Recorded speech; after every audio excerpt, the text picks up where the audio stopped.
Bonjour et bienvenue à Coram Deo, l'émission qui porte un regard chrétien sur le monde. Mon nom est Pascal Deneau, je suis pasteur de l'Église réformée baptiste de Saint-Jérôme. Ça me fait grand plaisir de vous retrouver pour ce nouvel épisode en plein milieu de l'été. Et en ce moment même, je dois être dans le temps réel, là, la semaine de juillet, au camp Jolivet, dans le nord du Québec. J'espère qu'il fait beau chez vous et dans votre cœur. Et je suis heureux de m'entretenir avec mon bon ami, le pasteur Mathieu Moury de l'Église évangélique baptiste d'Argenteuil, qui est aussi chargé de cours à la Faculté de théologie évangélique de Montréal. Bonjour Mathieu, bienvenue à Coram Deo. Salut Pascal, c'est bien plaisir de te revoir. Ça faisait quelque temps, effectivement, que je n'avais pas eu l'occasion de t'inviter à Coram Deo. On garde toujours un dialogue en dehors des ondes via WhatsApp. On a eu l'occasion de se voir ici au Québec lors de ta tournée canadienne. Mais donc, merci. Puis tu gardes un pied dans la belle province en étant chargé de cours avec la FTE, mon alma mater. Ça se passe bien. À quelle fréquence tu t'enseignes à la FTE? Ça dépend des années, mais en général, c'est plusieurs fois, hein. Alors, il y a 3 cours de systématique, donc théologie systématique 1, 2 et 3. Donc, ça revient quand même assez régulièrement. Et à l'heure où on enregistre, dans un mois et demi, à l'heure où on enregistre, non, à l'heure où on diffuse, dans un mois et demi, j'aurai l'occasion d'enseigner théologie systématique 1. Donc, la doctrine de Dieu, la doctrine de l'Écriture.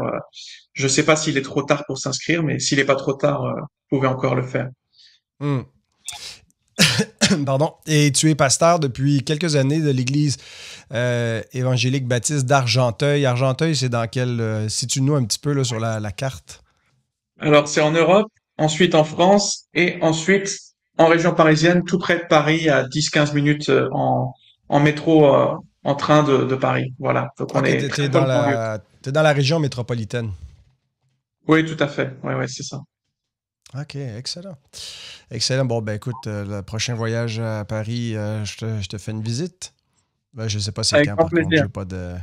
J'ai pas rien à l'horaire pour l'instant. Alors aujourd'hui, on parle d'un sujet qui est dans ton domaine au niveau de la systématique. On va parler de l'imago Dei, l'image de Dieu. Donc, qu'est-ce que ça veut dire? C'est un concept qui n'est pas juste un concept théologique, qui est d'abord un concept biblique, une révélation biblique. Dieu dit « faisons l'homme à notre image », mais qu'est-ce que ça veut dire exactement? Qu'est-ce qui est à l'image de Dieu dans l'homme? Je me souviens d'une personne qui était très agressive dans son argumentation vis-à-vis de moi, qui me défendait un Dieu corporel, un Dieu physique.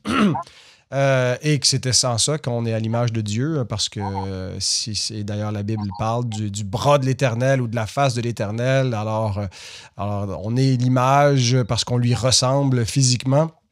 Alors, bien sûr, notre corps porte l'image de Dieu, mais c'est plus que simplement la notion physique. Mais c'est pas, il n'y a pas forcément un consensus, ou en tout cas, il y a des accents différents dans la tradition chrétienne sur ce que veut dire exactement l'image de Dieu. Est-ce que c'est quelque chose de spirituel? Est-ce que c'est notre liberté? Est-ce que c'est juste notre valeur intrinsèque? Qu'est-ce que ça signifie exactement être à l'image de Dieu? Alors, peux-tu nous aider à comprendre et à définir un petit peu le concept d'image de Dieu lui-même?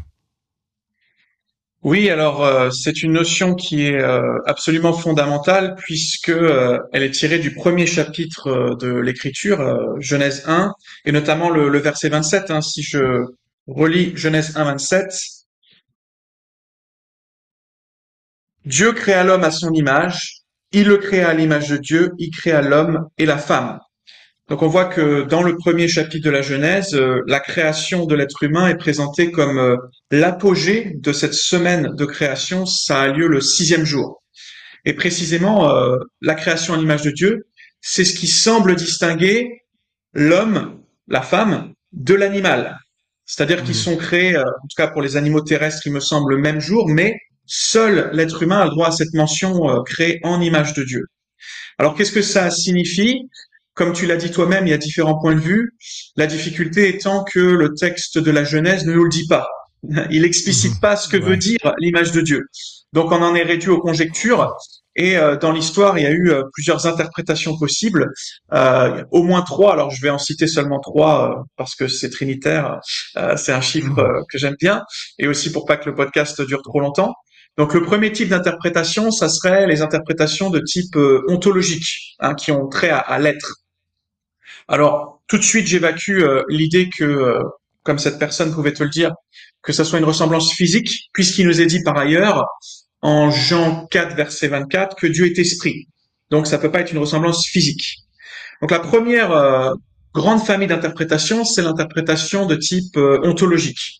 Elle envisage l'image de Dieu comme une qualité intrinsèque à l'être humain.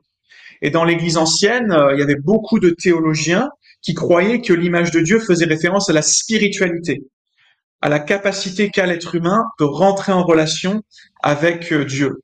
Donc l'être humain fini rentre en relation avec l'infini, et ça serait ça, en quelque sorte, l'image de Dieu.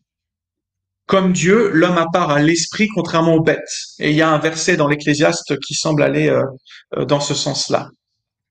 Et selon cette première grande famille d'interprétation, cela irait de pair avec la rationalité. L'être humain se distingue des autres créatures en ce que c'est un être rationnel. Il est capable de raisonner, il est capable de parler.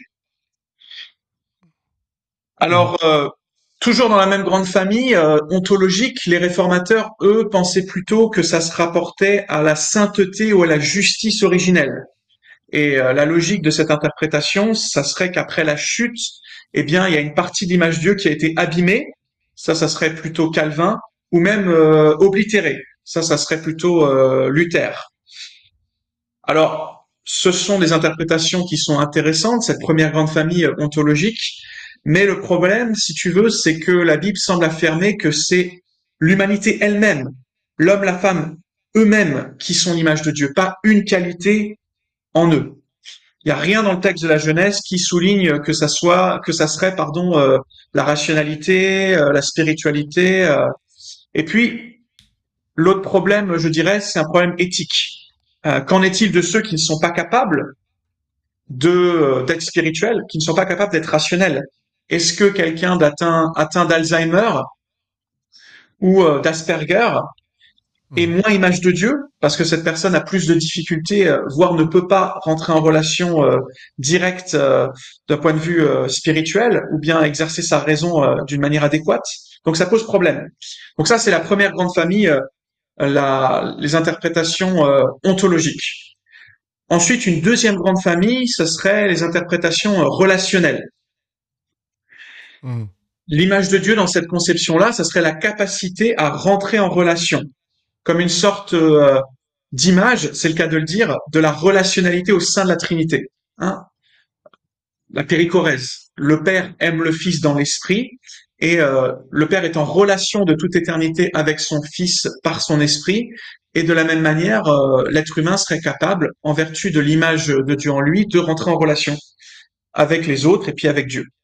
Par exemple, il y a un théologien évangélique progressif qui est décédé, je pense, il y a une vingtaine d'années, hein, Stanley Grenz, qui a écrit un livre qui s'appelle The Social God and the Relational Self, donc le Dieu social et le moi relationnel, qui a cherché à lutter en quelque sorte contre l'individualisme moderne, contemporain occidental, en disant que finalement l'image de Dieu, ça serait pas simplement dans la personne individuelle, hein, dans Pascal, par exemple, mais dans la relation au sein de la communauté.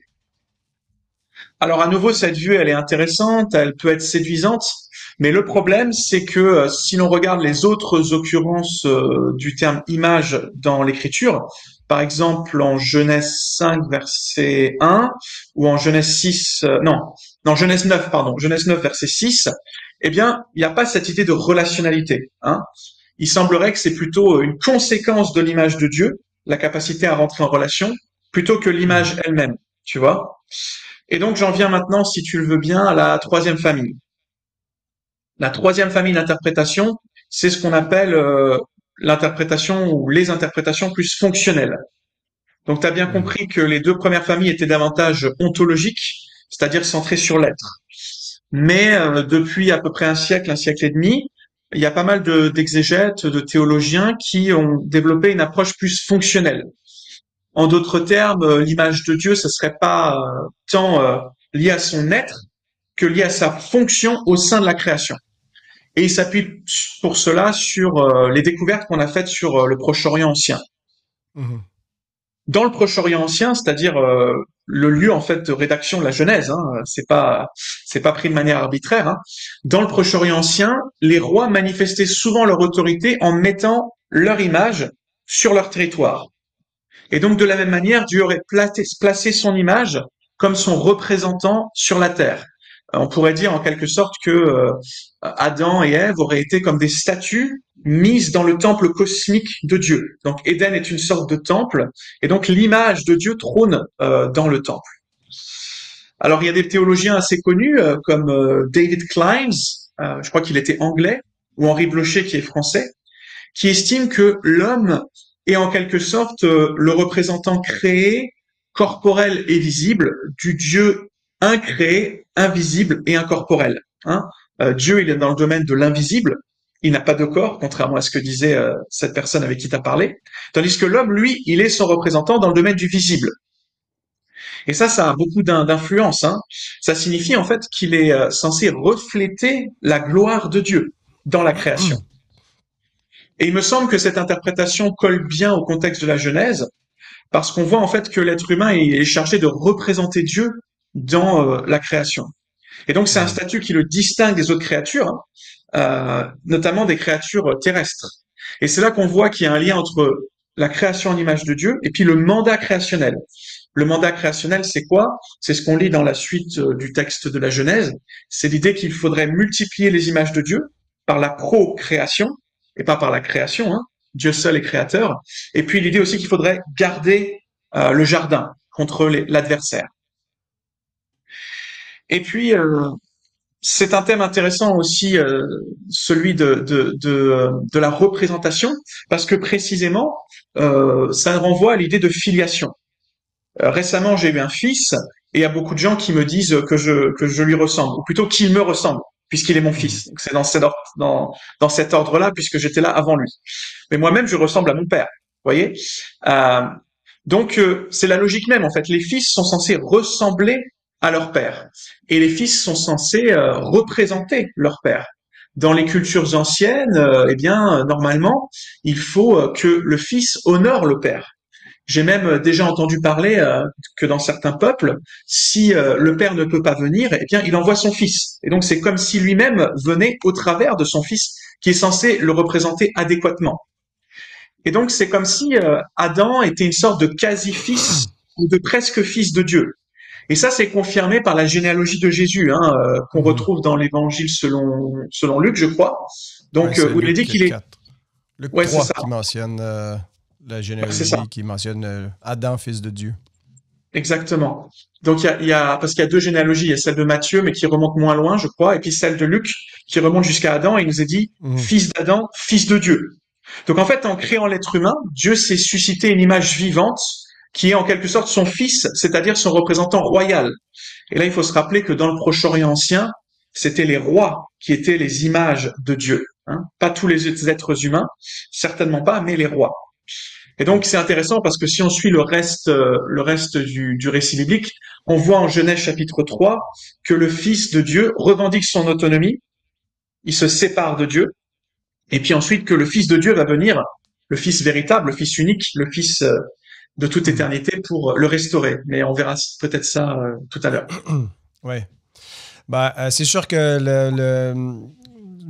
de mon côté, je suis un grand fan de Klein et de toute cette théologie qui s'inspire du Proche-Orient ancien pour comprendre les Écritures. J'aime bien la troisième catégorie d'interprétation, qu'il y a quelque chose dans la fonction de l'homme comme image qui est une image royale, finalement, qui a différentes fonctions, différents rôles à jouer. Mais une pensée que j'avais, une question pour toi, j'ai l'impression que c'est pas non plus forcément mutuellement exclusif. C'est-à-dire que le concept d'image de Dieu, on ne peut pas forcément le réduire ou ouais, juste affirmer que c'est cela et ça ne peut qu'être cela. Je vois pas de contradiction, par exemple, en particulier dans l'aspect ontologique face à l'aspect fonctionnel. Ça me paraît complémentaire et même le côté relationnel. Qui, je pense aussi, fait ressortir des éléments. Le danger, c'est justement quand on veut juste se pousser une chose à l'exclusion de toutes les autres. Et puis, c'est souvent comme ça en théologie, quand on accentue des vérités, mais qui deviennent des erreurs parce qu'elles sont plus en harmonie avec le reste des éléments. Est-ce que tu dirais qu'on peut garder finalement l'aspect ontologique, relationnel et fonctionnel comme étant tous les trois valides pour expliquer ce qu'est l'image de Dieu? Alors, il faut rester prudent puisque la Bible elle-même ne nous dit pas. Néanmoins, je crois que tu as raison, c'est pas mutuellement exclusif dans le sens où on garde une dimension ontologique. Et d'ailleurs, des auteurs comme Henri Blocher le font, hein. Ils mettent davantage en avant l'aspect fonctionnel, mais tout en gardant une dimension ontologique qui est évidente, hein. Après, comme je l'ai dit, là où ça pose davantage problème, un accent exclusif, par exemple, sur l'ontologie, c'est notamment en rapport avec les questions éthiques. Mais je suis d'accord avec toi. Moi, j'aurais tendance à dire que, par exemple, la relationnalité, qui est un mot un petit peu à la mode, hein, c'est plutôt une conséquence de l'image de Dieu. Mais finalement, on en vient là, hein. On a été créé en l'image d'un Dieu qui lui-même est relationnel puisqu'il est trinitaire. Maintenant, est-ce que c'est exactement ça l'image de Dieu? Il y a aussi peut-être quelque chose de l'image de Dieu qui est de l'indicible, hein, on peut pas Mhm, mhm. totalement mettre le doigt sur ce qui Ouais, est complètement l'image de Dieu. Mais oui, c'est pas mutuellement exclusif. Après, historiquement, ce sont trois grandes familles qui se sont développées séparément. Et malheureusement, souvent en théologie, on fonctionne par réaction, hein.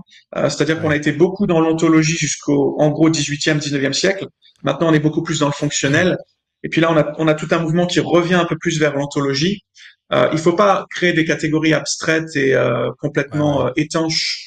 Il y a du vrai dans les trois. Moi, j'aurais tendance à favoriser une approche fonctionnelle tout en reconnaissant qu'il y a véritablement de l'ontologie, puisque c'est l'être Ouais, même de l'homme et pas simplement sa fonction. ouais, ouais. Tu as évoqué qu'il y a des conséquences éthiques à porter l'image de Dieu. On le voit en particulier dans Genèse 9 avec la notion du meurtre. Puis bon, comment interpréter ce passage? Est-ce que c'est parce que l'homme porte l'image de Dieu qu'il peut être celui qui amène la peine légale, là, qu'il est l'autorité en place et qui châtie celui qui attaque pardon, l'homme, ou est-ce que c'est le fait qu'il soit à l'image de Dieu qu'on ne peut pas finalement porter atteinte à son intégrité, qu'il y a quelque chose de sacré? C'est un peu dans ce sens-là qu'il semble que Jacques va quand il parle du danger de maudire les hommes qui sont à l'image de Dieu. Mais en fait, l'image de Dieu nous montre que l'homme n'est pas au rang de l'animal, qu'il y a une signification. On mange des burgers de bœuf, mais pas des burgers d'humains. Et pourquoi? Pourquoi est-ce que l'un est permis et pas l'autre? Alors, c'est des conséquences éthiques. Et nous croyons que la différence entre l'homme et la bête vient de l'image de Dieu. Mais est-ce que tu peux nous aider à réfléchir un peu à cette catégorie-là? C'est quoi les conséquences éthiques de l'image de Dieu chez l'homme? Tout à fait. Alors, il y en a plein, mais je mettrai en avant trois dimensions. D'abord la dignité, ensuite la solidarité, et puis enfin la responsabilité. Tout d'abord, je dirais que l'image de Dieu fonde la dignité humaine. Tous les êtres humains, sans exception, sont créés en image de Dieu, et donc ils possèdent une valeur intrinsèque, quoi qu'il arrive, hein. Ça veut dire que même votre pire ennemi, euh, j'ai envie de dire, et ça peut être choquant, hein, même Adolf Hitler, même le pire des dictateurs, est créé en image de Dieu. Alors après, la question c'est qu'a-t-il fait de son image? Et on est d'accord que c'était un affreux génocidaire, hein. Je suis pas en train de le réhabiliter en disant cela, mais ça signifie que tous les êtres humains, sans exception, ont une valeur intrinsèque. Contrairement à d'autres systèmes de pensée, comme tu l'as dit, nous ne croyons pas que l'être humain est une sorte d'animal plus évolué que la moyenne. Alors c'est vrai qu'il y a une proximité entre l'homme et l'animal, hein, mais néanmoins, ce dernier plutôt l'homme, il jouit d'une dignité autre parce qu'il est lui seul créé en image de Dieu. Et c'est pour cela que la vie humaine est sacrée. Et là, tu as parlé de Genèse 9, hein, Genèse 9, le verset 6, qui dit, pour le citer exactement, Genèse 9, verset 6, si quelqu'un verse le sang de l'homme, son sang sera versé par l'homme, car Dieu a fait l'homme à son image. Donc, ça nous montre la dignité humaine, hein, qui doit nous pousser à réfléchir aux problèmes éthiques, notamment en rapport avec le début et la fin de la vie. L'être humain est image de Dieu depuis sa conception et jusqu'à sa mort, même s'il est dégradé. Ça doit forcément informer notre point de vue sur l'avortement. C'est pas simplement un amas de cellules, hein, un fœtus. Non, c'est davantage. C'est un être humain créé en image de Dieu. Et puis, ça doit aussi influencer notre vision de l'euthanasie, du handicap, de la dépendance. C'est pas parce qu'on n'est pas en pleine santé qu'on n'est pas image de Dieu. Une personne atteinte d'Alzheimer, une personne atteinte d'autisme, elle n'est pas moins image de Dieu qu'une personne en pleine santé. Et je crois que c'est pour ça aussi qu'il faudrait rejeter l'idée que l'image de Dieu se rapporte uniquement à la spiritualité, par exemple, ou à la rationalité, parce que si ça renvoie à des capacités humaines, alors le statut des personnes fragiles ou fragilisées est compromis, hein. Ouais. Donc le fœtus est image de Dieu, l'handicapé est image de Dieu, tous les êtres humains sans exception, du meilleur au pire, même si on sait tous qu'on est pécheurs, on y reviendra, hein, sont image de Dieu. Et je crois que c'est important de le dire, hein. Notre dignité ne dépend pas de nos capacités. Aujourd'hui, on vit dans une société où il faut s'affirmer soi-même et prouver sa valeur. Eh bien non, nous avons une valeur intrinsèque qui nous est donnée par Dieu et qui est intangible. Et donc, si on porte atteinte à l'image de Dieu, quelque part, on viole les droits de Dieu. Hein. On parle tout le temps des droits de l'homme, et c'est juste, mais qu'en est-il des droits de Dieu, hein? Dieu a placé son image pour qu'on la respecte. Donc, que nous soyons forts ou faibles, intelligents ou simples, riches ou pauvres, méchants ou moins méchants, nous sommes image de Dieu. Donc, d'abord la dignité. Ensuite, il y a la solidarité, hein. Que nous le voulions ou non, nous sommes tous dans le même bateau. Alors c'est intéressant parce que dans l'Égypte ancienne, en fait, l'image de Dieu était réservée aux personnages importants. Par exemple, le pharaon. Et la Bible a fait quelque chose d'extraordinaire, c'est qu'elle a démocratisé en quelque sorte l'image de Dieu. C'est une révolution pour l'époque, hein. Il n'y a pas de hiérarchie au sein des êtres. Alors oui, il y a des personnes qui sont en situation de domination et d'autres qui sont dominées. Mais néanmoins, tous les êtres humains sont censés être solidaires puisqu'ils sont tous créés en image de Dieu. Et ça doit nous aider à comprendre que on doit pas opprimer des personnes sous prétexte qu'ils seraient moins humains. Par exemple, parce qu'ils seraient pauvres, hein. Vous connaissez tous Proverbe 14:31. Opprimer le pauvre, c'est outrager celui qui l'a fait, mais avoir pitié de l'indigent, c'est l'honorer. Voilà. Et puis ça a aussi une incidence sur la question du racisme, hein. Il existe une seule race humaine en Adam, qui a été créée en image de Dieu, comme dit Paul dans Acte 17. Hein. Alors il me semble que dans le grec, il n'y a pas le mot homme, mais il dit quand même à partir d'un, il a fait tous les hommes. Donc on est tous solidaires en Adam, et donc il y a une diversité qui est là, hein, pour les ethnies, pour les peuples. On n'est pas censé regarder l'autre avec mépris. Et au sein de cette diversité, il y a une unité aussi fondamentale qui est celle de l'imago Dei. Alors pour terminer sur cette question, bien entendu, il n'y a pas de dignité et de solidarité sans responsabilité. Nous ne sommes pas des pantins, nous ne sommes pas irresponsables. Même le péché qui a fait que maintenant on est sous un serf-arbitre, hein, comme disait Martin Luther, c'est-à-dire qu'on n'est pas totalement libre, néanmoins on est responsable.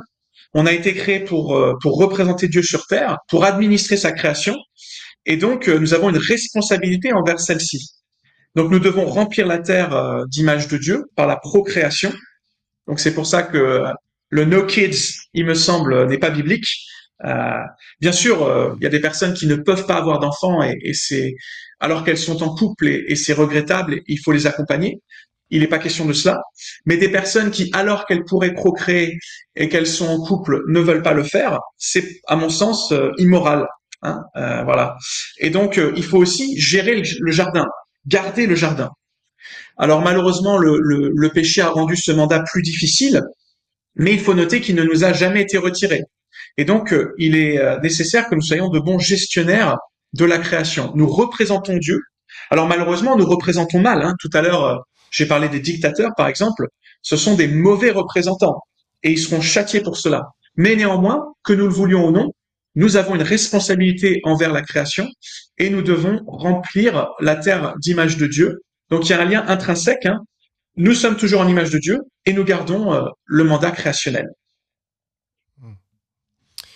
On dit parfois, je ne sais pas si on le dit, en tout cas moi je l'ai déjà dit, mais je l'ai entendu aussi que l'image de Dieu est comme brisée chez le pécheur et que dans la rédemption, elle est restaurée. Euh, qu'est-ce que ça peut vouloir dire exactement, une image brisée en termes d'éthique? Est-ce que quelqu'un est un peu moins l'image de Dieu ou c'est juste une question qui reflète moins fidèlement ce qu'il devrait être, son idéal dans le contexte créationnel? Qu'est-ce que ça veut Comment est-ce qu'on peut finalement parler d'une image brisée? C'est une question assez complexe parce qu'en réalité, l'Écriture ne dit pas cela. Dans Mhm. Genèse 5, dans Genèse 9, il est simplement question, dans Jacques 3, il est simplement question de l'image de Dieu. Maintenant, il est évident qu'il s'est passé quelque chose lors de la chute, lorsque l'homme et la femme ont décidé de se rebeller contre Dieu, de prendre leur autonomie morale, ce qui est une mauvaise chose. Euh, les réformateurs notamment ont parlé d'image brisée. Hein. Euh, je dirais que on peut comparer l'image de Dieu à un miroir. Dans le jardin d'Éden, Adam et Ève reflétaient comme un miroir leur créateur. Mhm. Maintenant, le péché est venu briser en quelque sorte ce miroir. Alors si je réfléchis à un miroir brisé, je dirais qu'il reflète toujours l'image. Si je me regarde dans un miroir brisé, je me reconnais, mais il la reflète peut-être moins adéquatement, peut-être moins parfaitement qu'auparavant. Lorsque j'avais étudié ce thème, j'avais remarqué en fait que le thème de l'image est en lien avec l'image de la gloire. Or, il nous est dit dans Romains 3 que nous sommes privés de la gloire de Dieu. Donc, vous voyez, l'image, elle est en quelque sorte parasitée. Il me semble que c'est Monsieur Blocher qui dit que parfois l'image devient caricature. Hein. Une caricature, elle reflète toujours. Si je fais par exemple, derrière toi, Pascal, il y a Spurgeon et Calvin, n'est-ce pas? Donc Oui, c'est une exact. représentation, c'est une image. Mais on pourrait imaginer que cette image soit plus ou moins ressemblante à la réalité, plus ou moins juste, plus ou moins adéquate. Donc oui, moi je dirais que l'image de Dieu a été ternie, l'image de Dieu a été brisée, l'image de Dieu a été abîmée comme un miroir qui est brisé. L'être humain est toujours image de Dieu, mais il représente moins adéquatement Dieu et à cause du péché, l'image devient parfois caricature, parfois elle devient même difformité. On a parlé d'Adolf Hitler, alors voilà, par exemple, ce genre de personnages génocidaires, dictatoriaux, horribles, eh bien, ce sont des très mauvaises images de Dieu. Elles ne reflètent pas le Créateur. Et même Jésus parle un petit peu de cela, alors, en disant que les pères terrestres ressemblent aux pères célestes, ils donnent de bonnes choses à leurs enfants, et pourtant ils sont mauvais. Hein. Mhm. Mhm. Ouais. Je ne sais pas si dans ton cours, quand tu abordes cette question, tu touches au concept qu'on retrouve un peu plus dans la théologie catholique romaine, le donum superadditum, euh, et comment est-ce que comment est-ce qu'on devrait le voir en lien avec la notion d'image de Dieu? Alors j'en parle pas trop dans mon cours, mais je crois que j'avais interviewé Harrison Perkins il y a quelques mois sur cette question-là. Hein. Euh, oui, alors dans la théologie catholique, il y a cette notion d'une grâce particulière qui aurait été perdue lors de la chute. Hein. Euh, Je pense que ça va un peu plus loin quand même que l'écriture. Je ne serais pas 100% à l'aise avec cette notion-là. Certainement, l'être humain a perdu cette rectitude morale, mais c'est d'abord le péché est d'abord un problème éthique dans l'écriture, avant d'être un problème métaphysique, me semble-t-il. Mhm. Ouais, ouais, ouais. Euh, ouais, donc c'est ça. Alors, mais c'est dans ce sens-là que les catholiques expliqueraient peut-être un peu que l'image est brisée. C'est pas tant l'image, mais c'est ce don Oui, ajouté des suites de la création qui permettait finalement à l'être humain de ne pas céder au mal ou de rester parfaitement intègre qui disparaît. C'est davantage philosophique, comme tu dis, que biblique. Là, Oui, mais c'est ça. Alors, c'est sûr que avant la chute, il était posse non peccare, hein, il pouvait ne pas pécher, alors que maintenant, on est non posse non peccare, on ne peut pas ne pas pécher. hmm. Ça, c'est évident. Donc, il y a quelque chose de juste dans cette intuition catholique. Après, c'est une sophistication systématique qui a sa valeur que je partage pas à 100%. Mais si ça vous intéresse, Harrison Perkins a écrit un livre sur le mérite alliantiel où il revient un petit peu sur ces notions-là et il contraste entre la vision réformée et la vision catholique. Ouais, intéressant. Euh, dans la notion d'image de Dieu, il n'y a pas simplement, toujours dans le registre de l'éthique, l'homme qui est l'image de Dieu, mais il y a les images interdites, un peu comme quand il y a une célébrité, il y a des biographies non autorisées, mais il y a la biographie légitime qui a été autorisée. Alors, Dieu interdit de faire des images de lui. Et c'est intéressant dans le décalogue, les 10 commandements, le deuxième commandement, Dieu le dit explicitement de ne pas faire d'image de lui. Alors, bon, certains vont être assez stricts là, sur l'usage des images. Alors, en fait, il dit tu ne feras pas d'image là, de ce qui est en haut, de ce qui est en bas, de ce qui est sous la terre. Alors, certains sont opposés à toute forme même de photographie. Comment est-ce qu'on applique ce commandement-là? Mais comment est-ce qu'on devrait voir ce lien entre l'idolâtrie, les images de Dieu qui représentent faussement et l'imago Dei de l'homme? Alors, le théologien Richard Lynch a écrit un très bon livre hein, que je vous recommande si vous lisez l'anglais, qui s'appelle Identity and Idolatry, donc l'identité, l'idolâtrie, The Image of God and its Inversion, donc l'image de Dieu et son inversion. Et dans ce livre, en fait, il fait la remarque intéressante que le thème de l'image de Dieu semble disparaître après Genèse 9. C'est surprenant, hein. Alors, c'est pas Mhm, tout à fait le cas, mais en tout cas, le terme d'image disparaît pendant assez mhm, longtemps. Mais c'est parce que un autre thème le supplante, à savoir celui de l'idolâtrie, justement, hein, parce qu'il y a un lien intrinsèque. Et en fait, c'est logique quand on y réfléchit. Hein. Soit l'homme reflète Dieu, soit il reflète une idole. Et donc, l'être humain a été créé pour refléter Dieu, de sorte qu'il devienne le reflet de ce qu'il adore, puisqu'on finit toujours par ressembler à ce qu'on adore. Sauf que, au lieu de refléter Dieu, il reflète l'idole qu'il a créée lui-même. Donc il y a une ironie. Hein. L'homme finit par ressembler à l'idole qu'il a lui-même créée. Donc c'est une sorte d'inversion du rapport créateur-créature. C'est ça en fait l'idolâtrie. Et donc c'est pas étonnant que dans Exode 20, dans le Décalogue, Dieu interdise précisément de se faire des images. Hein, je lis. Moi, j'aime toujours relire le texte pour pas faire de mémoire parce que des fois la mémoire nous joue des tours. mhm. Exode 20 verset 4, donc c'est le deuxième commandement. Tu ne te feras pas de sculpture sacrée, ni de représentation de ce qui est en haut dans le ciel, en bas sur la terre, et dans l'eau plus bas que la terre. Puis ça continue, hein. Tu ne te prosterneras pas devant elle.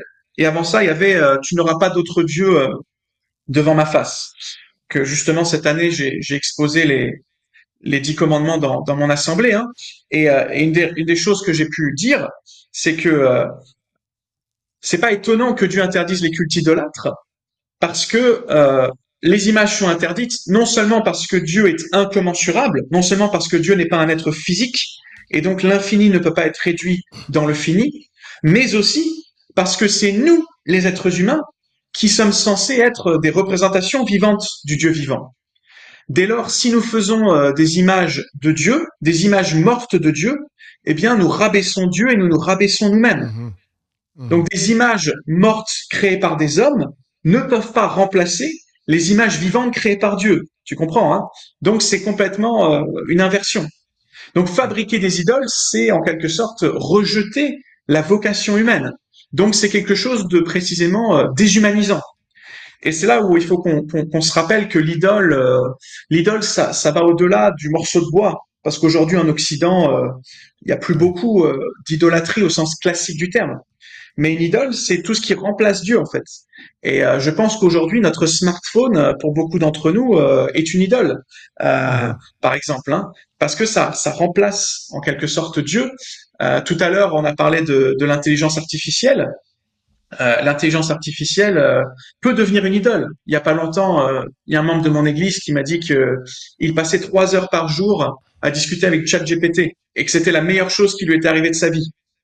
Alors, non seulement ChatGPT n'est pas créé en image de Dieu, donc du coup, avoir une relation avec ChatGPT privilégiée est problématique.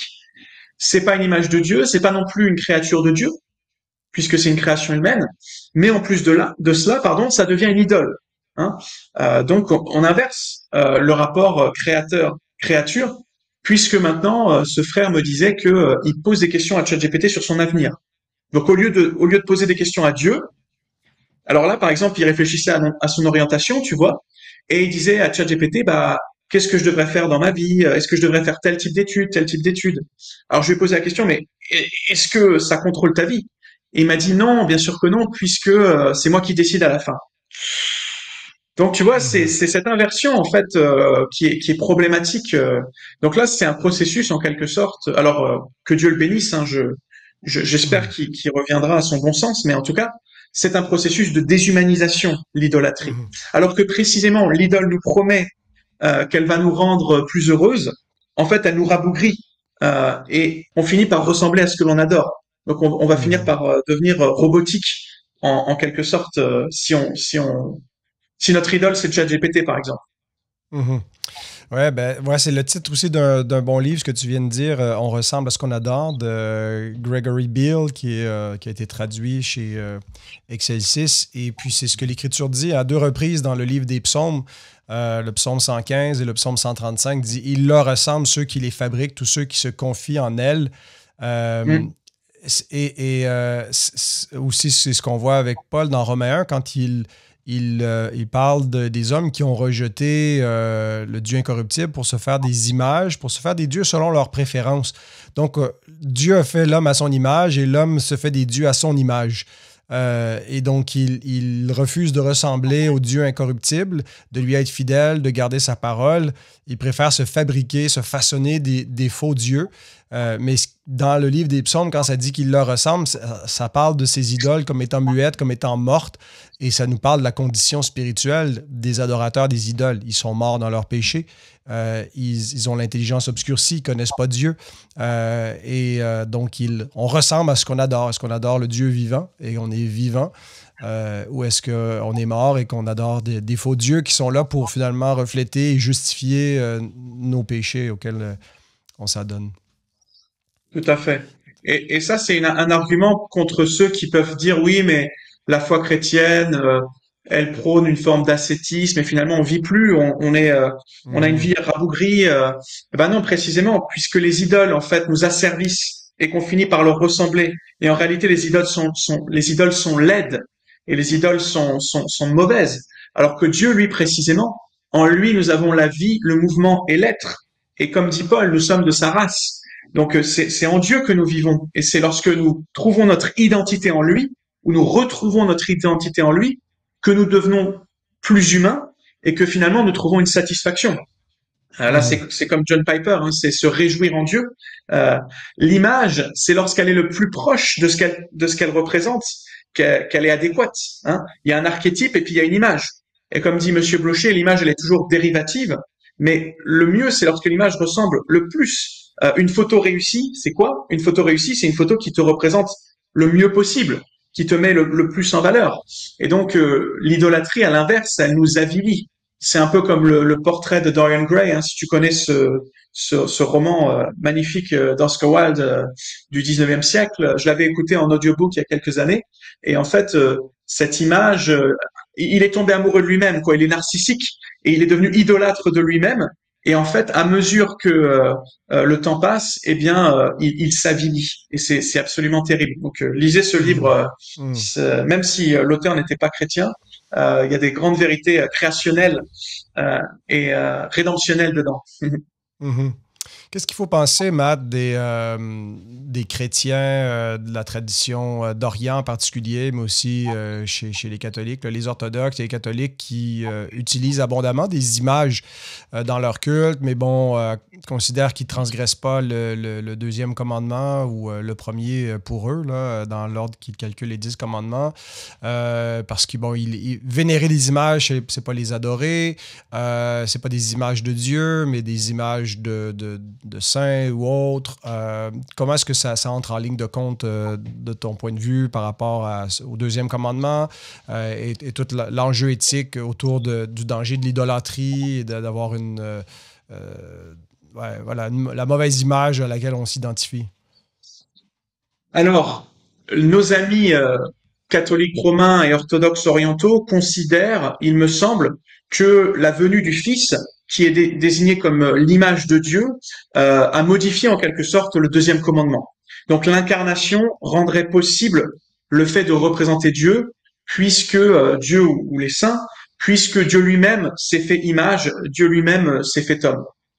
Euh, la difficulté, alors c'est une question d'interprétation d'Exode 2 et puis d'autres textes comme Exode 20 pardon ou d'autres textes comme Colossiens 1:15.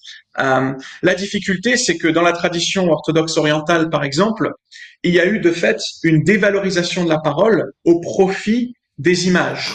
Les icônes, je me souviens une fois, j'étais allé dans une église orthodoxe et le prêtre avait dit quelque chose qui m'avait un peu interloqué.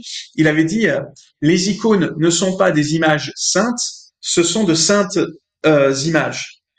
Donc pour eux, en fait, les icônes, ce sont comme des fenêtres sur le ciel qui permettent de rentrer en contact avec la divinité.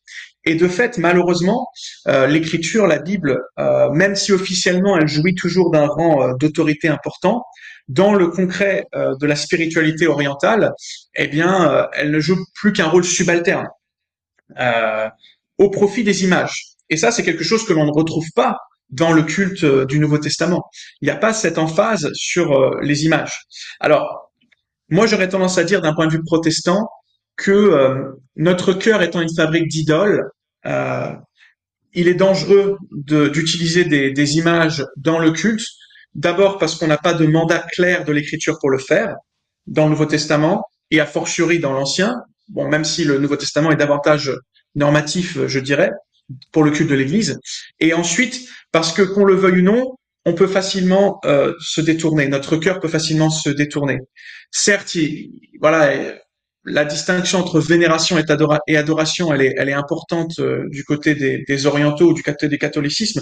Mais notre cœur, est-ce qu'il est vraiment capable de faire cette distinction? Mhm. Je suis pas sûr. Moi, j'aurais tendance à penser que il faut faire attention, et notamment l'image des saints peut nous entraîner dans ce que Monsieur Blocher appelle dans son livre sur la doctrine de l'Église, une exaltation trop humaine de l'humain et une atteinte au droit de Dieu.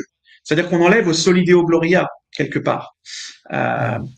et puis, je voudrais juste faire une dernière remarque, c'est que le théologien Robert Latham, qui est un théologien presbytérien évangélique, il a fait une remarque très intéressante parce qu'il a pas mal été en dialogue avec la tradition orthodoxe orientale, en disant, mais en fait, nos églises à nous, nos églises réformées, elles sont aussi remplies d'images.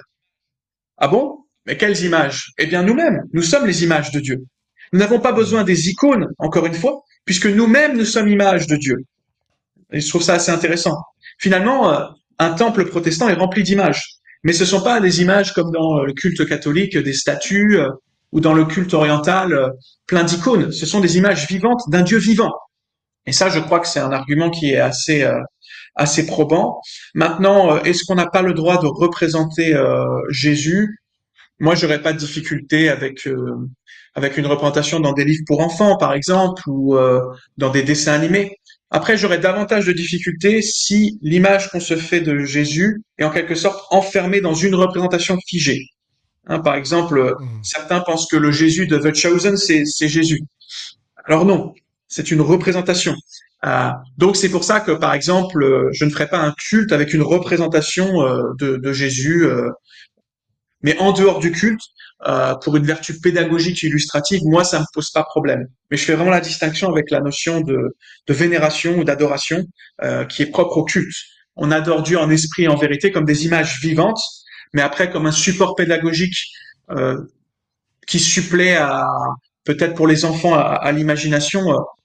Pourquoi pas, du moment qu'on n'enferme pas Jésus ou Dieu Mhm. dedans.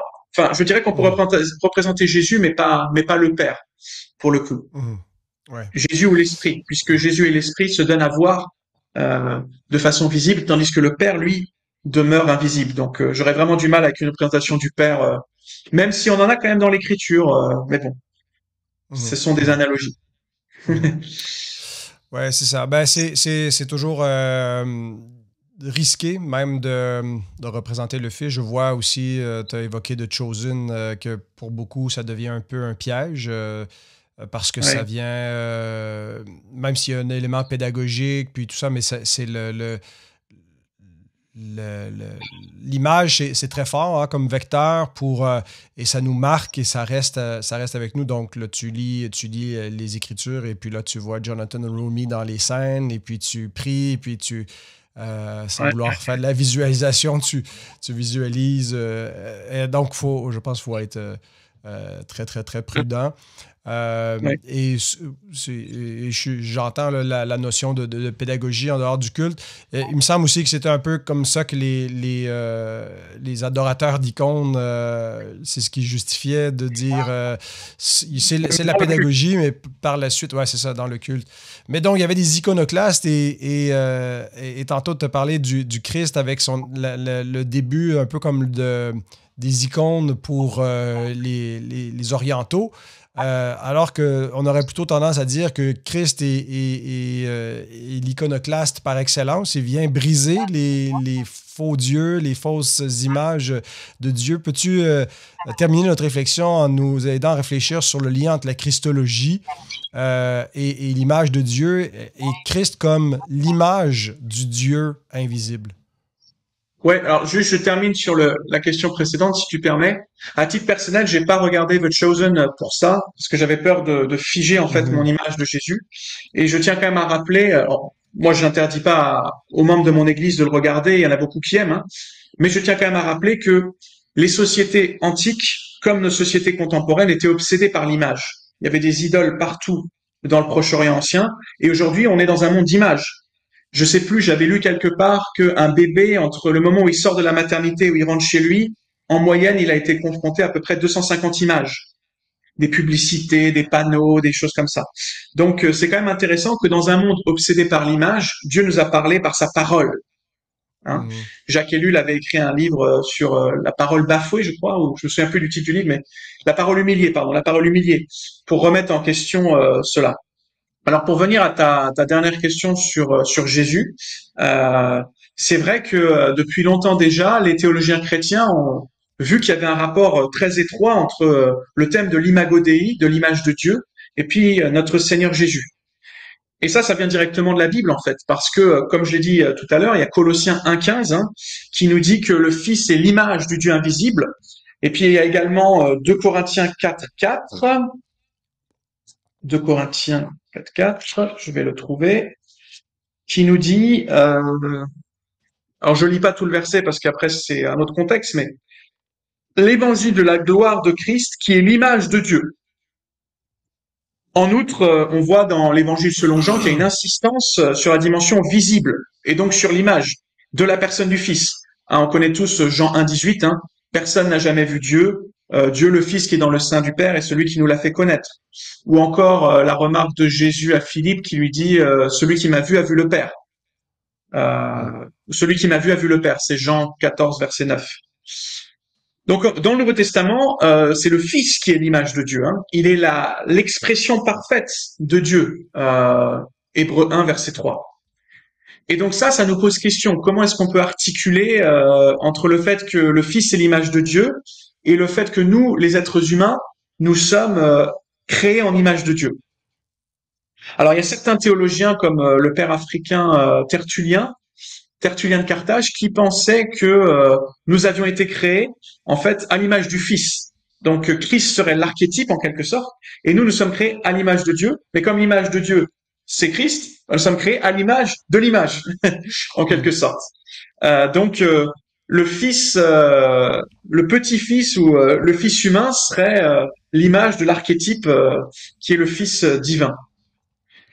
Alors c'est une question qui est difficile. Jean Calvin, par exemple, il avait nié cela, mais j'ai vérifié ce matin en préparant l'émission. Il a fait ça en fait dans le cadre de débats avec Andreas Oysander, parce que donc Oysander croyait que Adam avait été créé à l'image de l'humanité future de Christ. Et donc Calvin a rappelé que c'était à l'image de Dieu et pas à l'image de l'humanité de Christ à venir que l'homme avait été créé. Hmm. Alors c'est vrai qu'il y a certains exégètes qui nient qu'il y ait un rapport entre Genèse 1,27 et puis Colossiens 1,15 ou 2 Corinthiens 4,4, mais quand même, il faut bien reconnaître que ces versets nous parlent bien de la création. Par exemple, en Colossiens 1, Christ est décrit comme le commencement, comme l'arché, et ça c'est enarché, hein. Au commencement, ça nous renvoie à Genèse, au Bereshit, au commencement de Genèse 1. Et puis il est aussi décrit en Colossiens 1 comme le prototokos, comme le premier-né. Et ça fait le lien entre la création et la nouvelle création. Il est le premier-né de la nouvelle création. Et puis bien entendu, dans Colossiens 1, 15 et dans 2 Corinthiens 4, 4, il y a aussi le terme de gloire, de doxa, qui est présent. C'est un terme qui est étroitement lié avec l'image de Dieu, notamment dans le psaume 8. Hein. Et puis, d'une manière générale, dans le judaïsme du Second Temple, donc le judaïsme de l'époque de Jésus et de Paul. Alors, ce qui est certain, c'est que, au-delà de savoir si on est créé à l'image du Fils ou bien si on est créé à l'image de Dieu tout court, ce qui est certain, c'est qu'il n'est jamais question de la création en image de Dieu à propos du Fils. Le Fils est décrit comme l'image tout court, l'image de Dieu tout court. Donc, l'image tout court, c'est Christ. Tandis que Adam, lui, il est créé en l'image de Dieu. Et nous, nous sommes créés en l'image de Dieu. En d'autres termes, le Fils, c'est l'image absolue, tandis que nous, on est l'image dérivée. Hein, on est l'image dérivée. Ça, c'est important de le préciser. Donc après la chute, comme tu l'as dit tout à l'heure et comme on l'a vu, l'être humain n'a pas complètement perdu l'image, d'après Genèse 9 et Jacques 3, mais il a été privé de la gloire de Dieu, d'après Romains 3. Et donc, ça veut dire que la chute empêche l'être humain de représenter adéquatement Dieu. Et justement, Dieu va pas s'en arrêter là, mais il va envoyer son Fils unique. Et donc, le Fils est l'image de Dieu. Et donc, en venant sur Terre, le Fils prend un corps qui lui permet de visibiliser Dieu, de rendre Dieu visible dans la création. Mais pas visible physiquement, parce que au fond, comme dit Ésaïe, hein, il avait rien de particulier physiquement, c'était pas Brad Pitt ou quoi que ce soit, mais il le représente éthiquement, il représente toutes les qualités de Dieu, les attributs de Dieu. Hein. Et donc Jésus a représenté Dieu de manière parfaite dans la création, et c'est en cela qu'il est le nouvel Adam. On voit ça dans Romains 5 et dans 1 Corinthiens 15.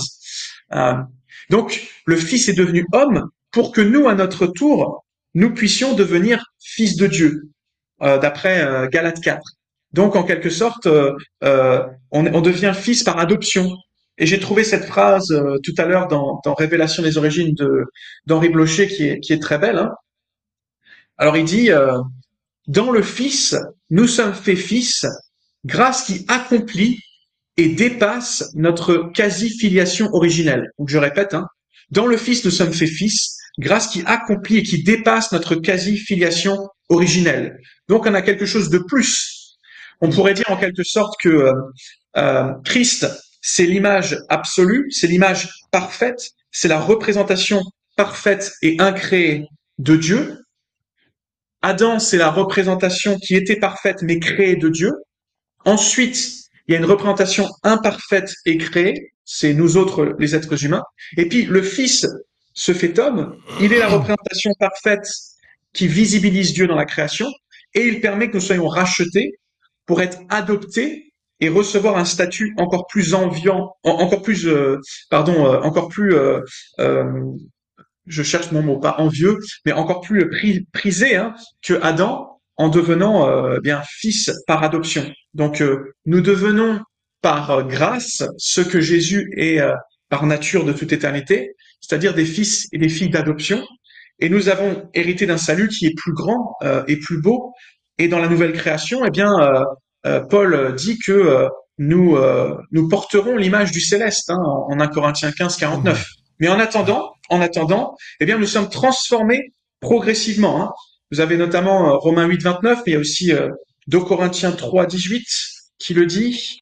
Alors, 2 Corinthiens 3, 18, j'aime beaucoup ce texte qui d'ailleurs contraste l'ancienne et la nouvelle alliance. Ça t'intéressera, Pascal, hein. Il y a une gloire dans l'ancienne alliance qui était glorieuse, mais qui était bien en deçà de la gloire de la nouvelle alliance, d'une alliance plus excellente, n'est-ce pas? C'est le titre d'un livre. Et donc, il dit, verset 18, donc, 2 Corinthiens 3, 18, nous tous qui, sans voile sur le visage, donc contrairement à Moïse, hein, contemplons comme dans un miroir la gloire du Seigneur. La gloire du Seigneur, c'est qui? Ben, c'est Jésus, hein. Nous sommes transformés à son image, de gloire en gloire, par l'Esprit du Seigneur. Donc c'est quelque chose d'extraordinaire. Donc nous devenons par nature, nous devenons par grâce ce que Jésus est par nature, c'est-à-dire fils et filles de Dieu. Mais après nous nous conformons par le Saint-Esprit, par la transformation progressive du Saint-Esprit, nous sommes conformés à cette image. On pourrait utiliser l'image, c'est le cas de le dire, l'analogie avec la photographie. Alors aujourd'hui, on a la photographie numérique, mais avant, on avait la photographie analogique. Et vous aviez donc le développement photo. Et donc l'image, il fallait la mettre dans toutes sortes de liquides chimiques. Et puis progressivement, l'image, elle revenait à la surface et elle devenait de plus en plus nette, de plus en plus ressemblante, jusqu'à devenir une image parfaite. Donc il y avait le temps du processus de développement en fait. Et donc ça, c'est l'image de la sanctification progressive. On est transformé de gloire en gloire à l'image du Fils. Donc on devient de plus en plus proche de l'archétype. Et dans les nouveaux cieux et la nouvelle terre, dans la gloire, eh bien nous porterons l'image du céleste, c'est-à-dire Jésus-Christ, alors que nous avons porté dans notre première création l'image du terrestre, à savoir Adam. Donc c'est un thème magnifique, l'image de Dieu, parce qu'on voit en fait qu'en son centre il y a Jésus-Christ et que finalement la grâce elle restaure la nature et même elle nous donne un statut plus enviable encore que celui d'Adam. Donc c'est quelque chose d'extraordinaire, de beau, de merveilleux, et ça devrait nous pousser à avoir une meilleure vision de la sainteté. La sainteté c'est pas quelque chose d'ennuyant, la sainteté c'est Jésus-Christ. Et donc, il n'y a rien de plus excitant que Jésus-Christ. Et vouloir être saint, c'est vouloir ressembler à Jésus, qui s'est livré pour nous, qui a donné sa vie pour nous, qui a accepté d'être bafoué, qui a accepté d'être crucifié, pour que nous puissions être adoptés dans sa famille, pour pouvoir lui ressembler. Et donc, c'est beau de se dire que dans l'éternité, chacun avec nos différences, on sera tous fils et filles de Dieu, parfaitement nous-mêmes, mais en même temps parfaitement à l'image de celui qui est le Fils unique de Dieu, le Fils éternel, Jésus-Christ.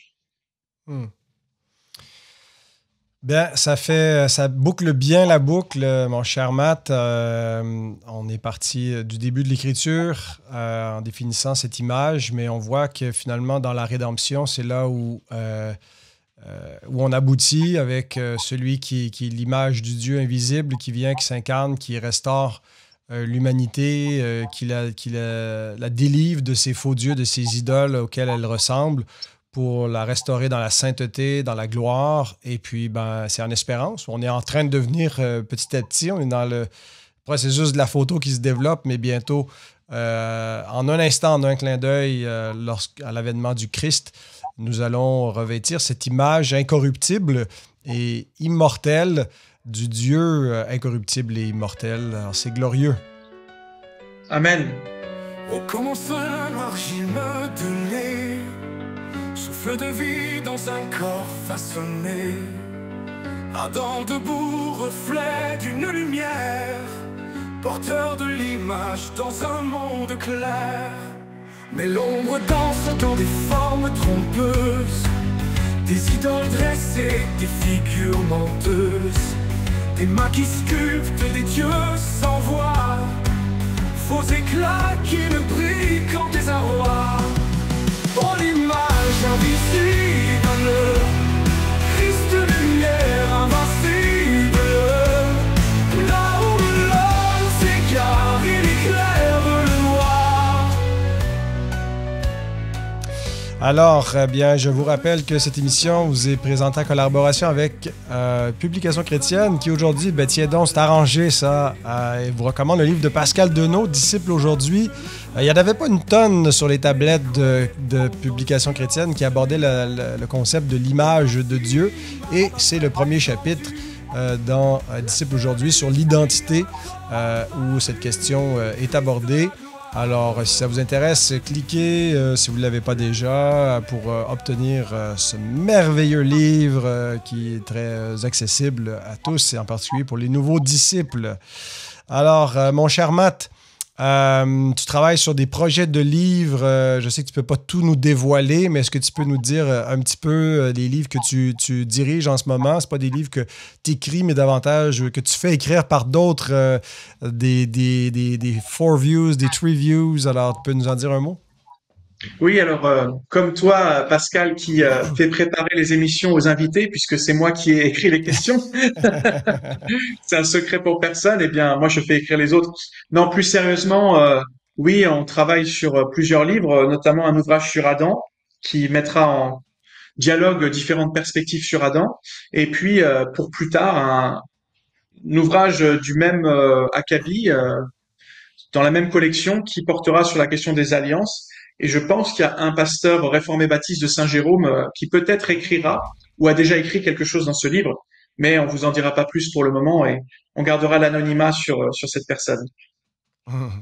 Alors, j'ai bien hâte que ça paraisse. Enfin, on va finir nos débats avec la TNA, les DISPI puis les pédobaptistes.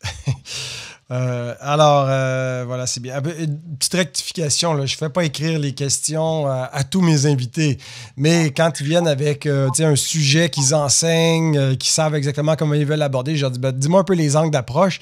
Alors, il m'a juste donné les angles, j'ai quand même composé les questions, là. Non, bien sûr, je rigole, hein. I'm pulling a leg. Non, c'est très bien. Ben, merci d'avoir été des nôtres, chers auditeurs. Merci à ceux qui soutiennent Coram Deo. Si vous avez à cœur de nous faire un don pour aider avec le financement de cette émission, l'hébergement des fichiers, mais aussi le travail un peu d'édition où j'embauche des personnes pour me donner un coup de main. Vous pouvez donc soutenir en euros ou en canadien. Merci pour votre aide. Le 4 août prochain, on va parler d'Eucharistie et de mission. On a évoqué aujourd'hui les orientaux, l'orthodoxie, les chrétiens orthodoxes. Ben, on va en parler encore avec la théosisme. Mais cette fois, je reçois un luthérien qui s'intéressait à cette question, Mathieu Zobody, qui est luthérien, qui est missionnaire en Afrique, et puis qui a soumis récemment un mémoire à la faculté Jean Calvin sur cette notion du lien entre l'Eucharistie et la mission et la théosis. Et puis, je serai accompagné de Daniel Ilion, qui, je crois, faisait partie du panel de soutenance et qui va participer à la discussion. Donc, c'est dans 2 semaines. Voilà, bien, merci encore d'avoir été des nôtres. Merci à mon invité, Matt Moury. Que Dieu te bénisse pour la suite. Et puis, j'espère qu'on te reverra prochainement encore en vidéo, peut-être pour parler des livres que tu vas sortir. Dans tous les cas, à très bientôt. À très bientôt.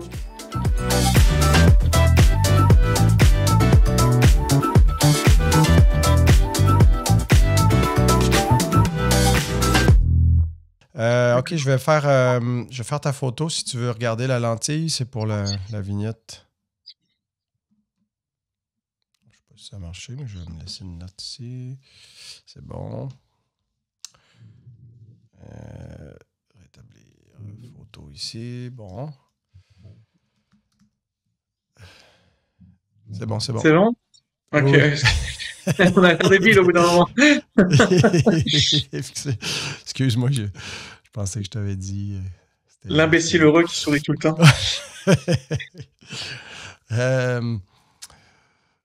Est-ce que donc les questions, ça devait aller? C'est toi qui les as préparées? Ou presque? Oui, c'est ça. Ouais, non, très bien. OK. C'est compliqué. Après, moi, je pense que, encore une fois, il faut pas opposer réalisme et fédéralisme. Et d'ailleurs, même Blocher ne le fait pas, hein, mais la base est réaliste dans le sens où il y a bien un lien organique, mais en même temps, euh, c'est en vertu du principe de l'alliance que nous pouvons être Mhm. déclaré pécheur en Adam, pour moi. Ouais, ouais, c'est ça. Ouais, tout à fait. Ouais. Donc, il y a une alliance des œuvres. Ah, mais après, ça dépend comment on l'appelle, ouais. Une alliance de la vie. Ouais, c'est ça. Une alliance Ben, pas de problème. ouais, c'est ça.